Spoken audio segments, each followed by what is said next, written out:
De volta com uma discussão sobre assédio moral. A gente estava discutindo aqui no intervalo, a gente vai compartilhar essa informação com vocês. Como é que a gente diferencia a bronca do chefe com o assédio moral? A bronca é perfeitamente possível que ela aconteça no ambiente de trabalho, até pelo intuito de fazer com que o colaborador ele esteja sempre melhorando, né?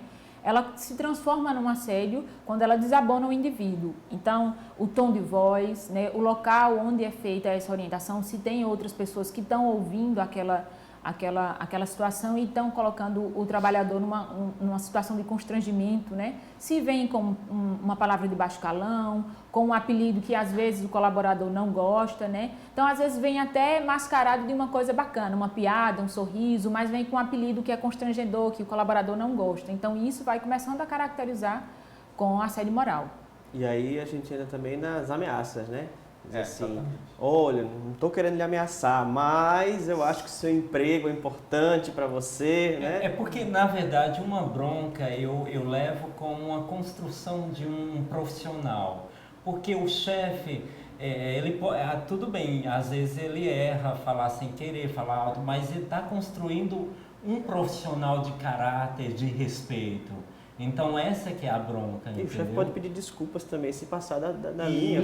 É uma construção de um profissional que logo na frente ele vai ser chefe também. Então ele tem que aprender como lidar com essas pessoas. Então isso é uma bronca construtiva. A gente estava falando até que em grupos, assim, o chefe quer dar uma bronca numa pessoa em grupos. Isso é super constrangedor.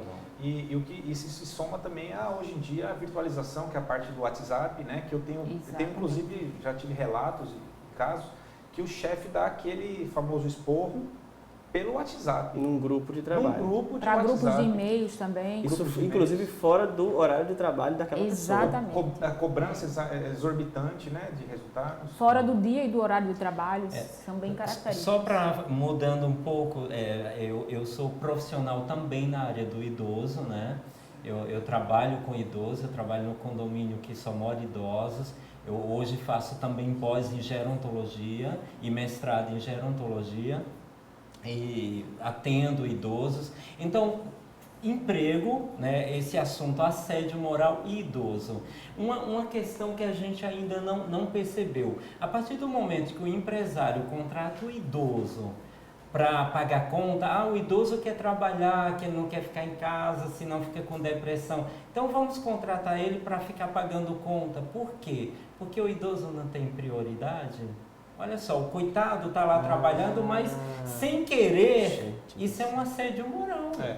Porque eu contratei o idoso para pagar conta, porque ele paga rápido, porque ele tem prioridade. Então, olha só, o psicólogo ele tem esse olhar, graças a Deus, de olhar profundamente a situação.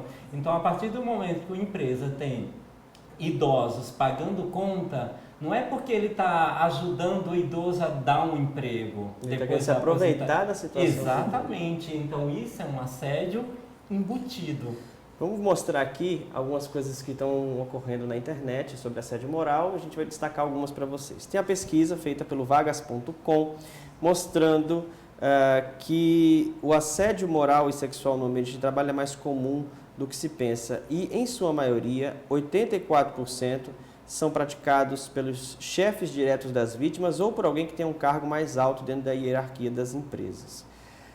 Os dados chamam muita atenção porque um deles é que 52% dos entrevistados relatam ter sofrido algum tipo de assédio, mas 87,5% deles não denunciam o fato.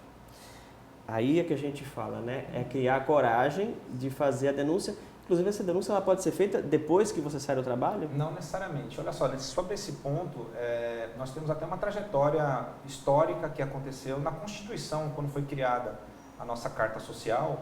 Ela implementou também as STRs, né? Que eram as secretarias que cuidavam da área trabalhista, que depois viraram DRTs, Delegacias Regionais do Trabalho. Inclusive nós temos uma aqui, né, na Praça Venâncio Neiva, aqui em cima aqui, que é o Ministério do Trabalho. Mas essas DRTs, essas Delegacias Regionais do Trabalho, lá elas eram, na concepção da norma legal da Constituição, era como se fosse uma delegacia mesmo. Para registrar ocorrências. Porque lá nós tínhamos o delegado do trabalho, que depois virou superintendente, e os auditores do trabalho eram como se fossem investigadores para investigar as denúncias. Então, na formação da nossa Carta Social de 88, tentou-se fazer com que o trabalhador ficasse um pouco mais aparelhado, mas que na prática perdeu-se o uso, e hoje o Ministério do Trabalho só faz gerar o seguro-desemprego. Então, aonde é que o trabalhador vai reclamar? Como o trabalhador vai reclamar? Ele tem que procurar um advogado nesses casos mesmo? Não tem outra saída? Quando ele está trabalhando, a orientação que se dá sempre é procurar o recursos humanos da empresa por meio de um ombudsman ou um site que tem um Reclame Aqui, né?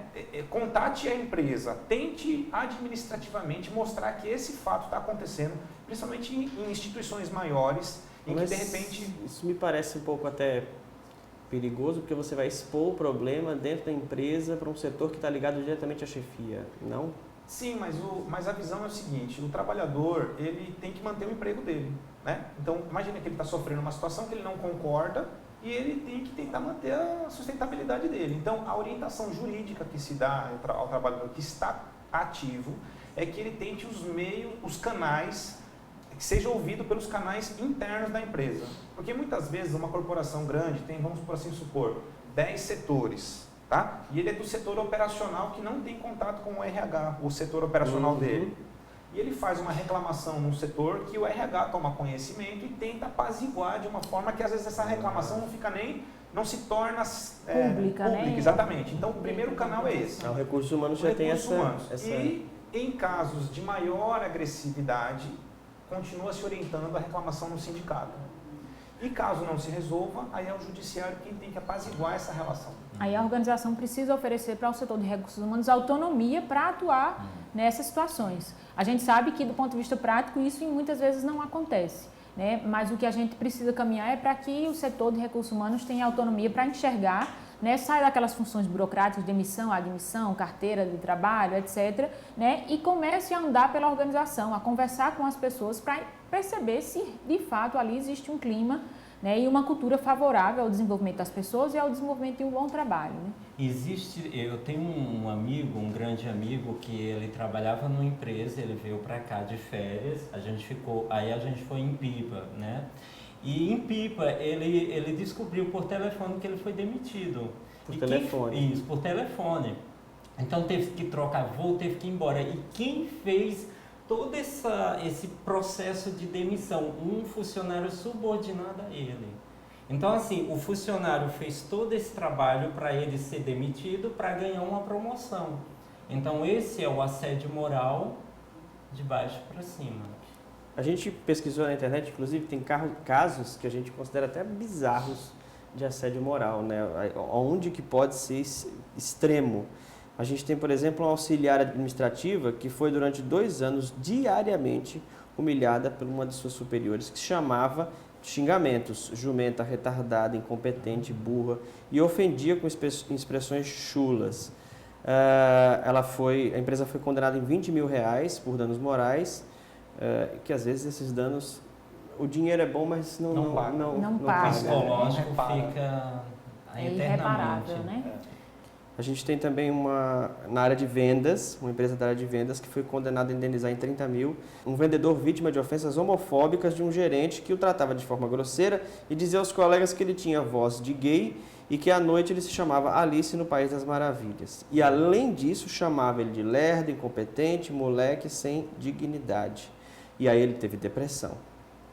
Tudo isso que a gente está falando, né? Às vezes não tem dinheiro de indenização que paga essa situação. Psicológico é tanto que leva até ao suicídio, né? Se a pessoa não tiver estrutura com a família, com uma companheira ou companheiro, ela vai para o suicídio. É um caminho sem volta. Eu tenho uma dica de um filme para quem quer assistir.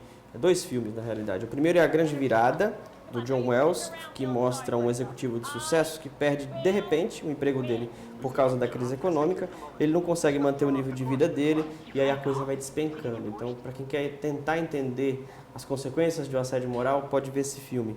E O Amor Sem Escalas, que é com o George Clooney. Ele é um executivo que viaja o tempo todo e ele demite pessoas de outras empresas, assumindo o papel de companhias em crise que não tem coragem de dispensá-las. E é feito tudo à distância, de uma forma fria, E aí a vida dele vai mudando quando ele é o alvo do próprio sistema. É bem bacana também. Vou deixar um espaço agora para vocês indicarem livros, projetos, alguma dica para as pessoas que estão em casa e as considerações finais. Bom, eu queria deixar, né, os meus contatos nas mídias sociais, Facebook, a fanpage do Instagram, Juliana Nóbrega Oficial. É um espaço onde a gente discute muitas questões sobre desenvolvimento de carreira, desenvolvimento pessoal e gestão de recursos humanos. Às vezes eu recebo algumas sugestões de temas que a gente pode debater lá nesse espaço. A gente está começando a criar uma coletânea de vídeos agora que a gente vai botar, então quem quiser curtir, né, e associar lá ao nosso Instagram, vai acompanhar um bocado de coisa bacana aí nesse sentido. Ok. Eu quero agradecer o convite e fiquei muito feliz com esse debate, foi uma construção de aprendizados. Quem quiser me procurar é só ir no Face, é Fabrício Oliveira, tem meu blog lá também, onde tem muita coisa, muito aprendizado e uma troca também, né, disso, porque o aprendizado só vai em trocas. Se a gente não fizer troca, a gente não aprendeu 100%. Rodrigo, obrigado. Ótimo. Eu queria deixar aí uma sugestão de filme, que é o Tempos Modernos, do Charlie Chaplin, que reflete bastante isso desde os anos 40, onde o trabalhador que não tinha humanização nenhuma, né? Charlie Chaplin entra dentro da engrenagem, fica doido com aquele momento louco que ele tinha que produzir. Outro filme que eu sugeriria aí, que é bastante bom nesse campo também, que é O Voo, com Denzel Washington, né? Que ele é um piloto de avião, que teve problemas com bebida e drogas, né? Mas tem uma relação também por uma ausência da empresa de tutoriar aquele trabalhador, principalmente nesse campo da aviação. E eu queria, de coração, agradecer a oportunidade de estar presente nesse bate-papo, que foi muito engrandecedor para mim, e que parabenizar a TV Assembleia daqui da Paraíba, que divulgar esses assuntos é fundamental. Então, eu fico muito grato da presença e da oportunidade de estar com essa equipe forte e maravilhosa com vocês aqui. Muito obrigado também, viu? Infelizmente, o tempo da gente acabou, a discussão acabou aqui, mas ela continua aí do outro lado da telinha. Leve todos esses argumentos que você aprendeu aqui com a gente, converse com a família, com os amigos, converse com os colegas de trabalho e se informe sempre, porque essa é a melhor forma que você pode ter uma boa opinião formada sobre esse ou qualquer outro assunto. Até o próximo programa!